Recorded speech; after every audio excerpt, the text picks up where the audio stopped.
Bismillahirrahmanirrahim.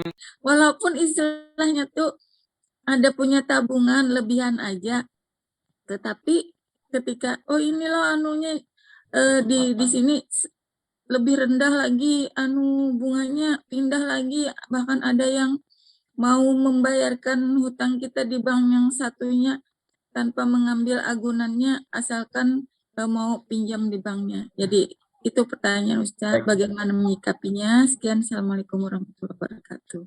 Waalaikumsalam warahmatullahi wabarakatuh. Baik, ini terkait dengan status pekerjaan dan godaan sepertinya saat godaan untuk pinjam di bank bagi para PNS ya.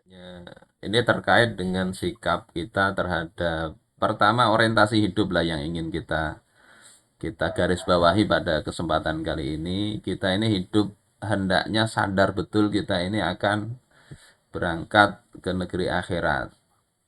Itu nggak boleh kita lupakan dalam setiap kesempatan. Yang kedua, harta ini juga penting seperti saya katakan tadi, yakni dia sebagai wasilah untuk menopang hidup. Tapi itu bukan sebagai tujuan. Sebagai wasilah agar kita tetap hidup dan untuk menggapai kebahagiaan negeri akhirat. Ini poin kedua ya. Kemudian poin ketiga, harta ini kan tidak diharamkan oleh Allah, termasuk juga pekerjaan untuk mencari harta. Tetapi tadi ada dua hal yang saya sampaikan, ambil yang jadi hak, kemudian tunaikan kewajibannya, kemudian hati ini yang ditata. Yang ini saya tampilkan di sini. Inna hadzal mala khadiratun hulwah. Harta itu memang hijau dan manis. Maksudnya menarik. Ini sudah memang Allah jadikan fitrah manusia, fitrah dasarnya itu senang harta. Faman akhadhaha bi nafsin. Maka siapa yang mengambil harta itu dengan hati yang baik, yang bersih, artinya tidak jadi itu yang mendominasi dalam hidupnya. Tidak kemaruk, ya tidak serakah. Burika lahu fih. Maka dia akan Allah berikan keberkahan dalam harta itu. Salah satu ciri berkah itu adalah kalau dengan harta itu dia jadi mudah untuk taat pada Allah Ta'ala. Barokah itu kan maknanya an-nama wa ziyadah. Tumbuh dan berkembang. Baik secara fisik ya, atau secara maknawi. Jadi barokah itu begitu. Hartanya bertambah atau kalau nggak bertambah, secara maknawi dia bertambah dekat kepada Allah Subhanahu wa Ta'ala. Allah kasih harta, dia tambah taat pada Allah. Itu salah satu ciri keberkahan harta. Dan itu bisa diraih dengan men-setting berupaya agar orientasi hidup kita ini ke akhirat. Harta kita pandang sebagai wasilah. Kemudian saya ingin tegaskan lagi, wa man akhadhahu bi isyrafi nafsin. Siapa yang mengambil mencari harta itu dengan adanya berlebih-lebihan di dalam dirinya, serakah, tamak, enggak merasa puas. Lam yubarak lahu fih. Maka Allah ya, dia tidak akan memberkati dalam hartanya itu. Kemudian dia itu wa kana kalladzi ya'kulu wa la yashba'. Dia itu seolah-olah jadi orang yang makan dan tidak pernah merasa kenyang. Jadi tabiat harta itu yang begitu itu bisa kita sikapi dengan hati yang baik tadi. Nah, terus bagaimana bekerja jadi ASN atau PNS ya dulu? Ya dilihat sektor kerjanya apa. Kalau sektor kerjanya yang halal, maka itu syarat pertama sudah terpenuhi. Yakni bekerja yang halal nggak apa-apa. Tinggal syarat kedua dan ketiga tadi ya. Sikap kedua dan ketiga. Yakni kalau sudah dapat harta diapakan. Dan yang ketiga ini sikap jiwa kita. Jadi seperti itu. Kalau pekerjaan jadi ASN-nya itu haram, misalnya apa? Dia jadi ASN cuma kerjaannya terkait dengan riba. Ya, membungakan duit negara misalnya ya, dipinjamkan kasih bunga. Maka itu yang nggak boleh sejak awal. Itu terkait dengan pekerjaan. Kalau terkait dengan hutang piutang itu kembalinya ke sini tadi. Ingat bahwasanya tadi sudah punya harta itu gunakan untuk mencari kebahagiaan di akhirat. Bukan setelah punya harta itu kesannya justru harta ini harus mendatangkan harta lain. Itu bisa masuk dalam sini. Akhadhahu bi isyrafi nafsin. Mengambil harta dengan ada sisi keserakahan.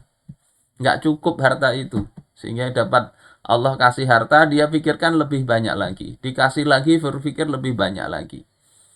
Yang dalam hadis itu seandainya anak Adam itu dikasih 1 lembah emas, dia akan cari lembah kedua.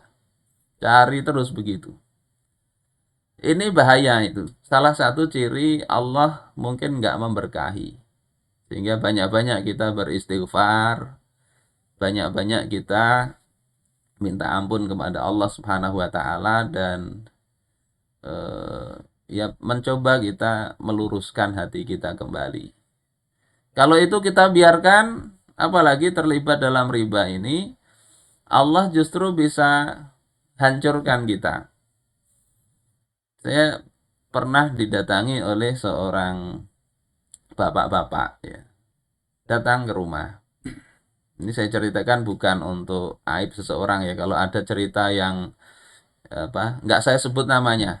Kalau ada yang mirip dengan pian-pian, saya nggak bermaksud untuk itu. Ya. Mudah-mudahan nggak ada dari pian yang seperti itu. Datang ke rumah. Dia ini dengan istrinya punya usaha.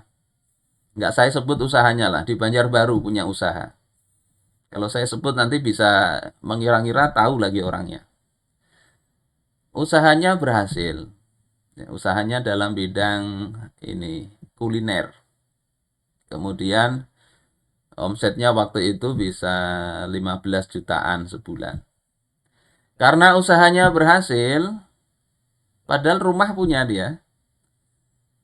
Abang-abang datang ke usaha tersebut, ke pasangan suami istri tersebut. Padahal pasangan suami istri ini termasuk orang yang ini ya, yang dari sisi religius.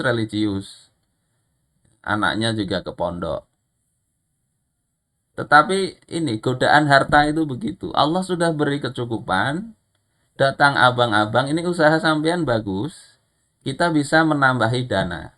Akhirnya si suami nggak mau. Cerita si suaminya ke tempat kami. Suaminya nggak mau, cuma istrinya yang mau. Istrinya yang mau. Kata suaminya itu waktu itu cuma 28 juta. 28 juta dikasih oleh abang-abang itu. Dan ya qadarullah lancar aja karena penghasilan sebulan 15 juta, menyicil 28 juta dalam rentang waktu tertentu itu enteng. Nggak berat. Tapi apa kemudian, karena merasa enteng aja ini, abang-abang datang lagi nih.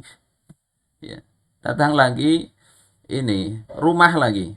Rumah 250 juta pinjem ke abang-abang itu. Ya tentunya dengan riba lah. Suaminya sudah nggak mau, ini sudah ada aja rumah, tapi ingin rumah kedua. Padahal istrinya satu, kalau istrinya dua ya masih wajar. Ini istri satu. Akhirnya apa? Usaha itu kan nggak grafiknya nggak naik terus ya. Usaha akhirnya lesu. Kemudian nggak terbayar itu. Dan Allah kemudian jadikan rumah tangga itu hancur juga ya. Berselisih. Karena punya hutang nggak bisa bayar itu kan bawaannya marah aja kalau istri itu. Si suami itu juga nggak bisa bersabar, akhirnya meniwas istrinya. Dulu kan sudah saya bilangi nggak usah berantem, sampai cerita ke rumah saya ini sudah dalam kondisi parah betul keluarganya. 1 tahun nggak ada bertegur sapa dengan istri. Satu rumah tapi nggak pernah bertegur sapa. Pernah marah istrinya ini bawakan parang mengejar suaminya. Sampai kayak gitu. Saya nggak tahu lagi sekarang bagaimana kondisinya. Ini karena apa? Asal muasalnya tadi.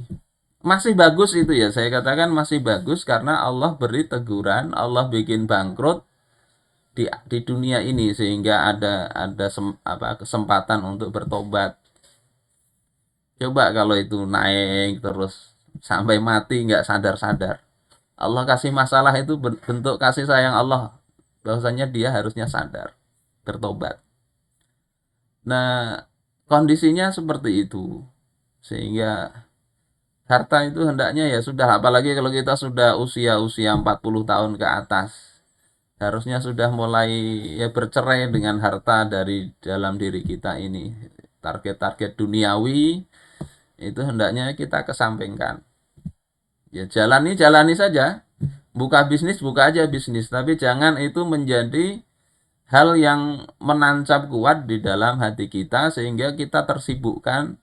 Ya, motivasi kita untuk ke negeri akhirat mempersiapkan bekal ke sana itu jadi teralihkan gara-gara urusan harta duniawi. Ya, poin pertama dalam kesempatan kali ini itu yang hendaknya kita benahi. Dan membenahi itu tidak segampang kita membicarakan. Enggak segampang itu. Ibarat kalau kita sakit itu tidak segampang minum obat langsung sembuh.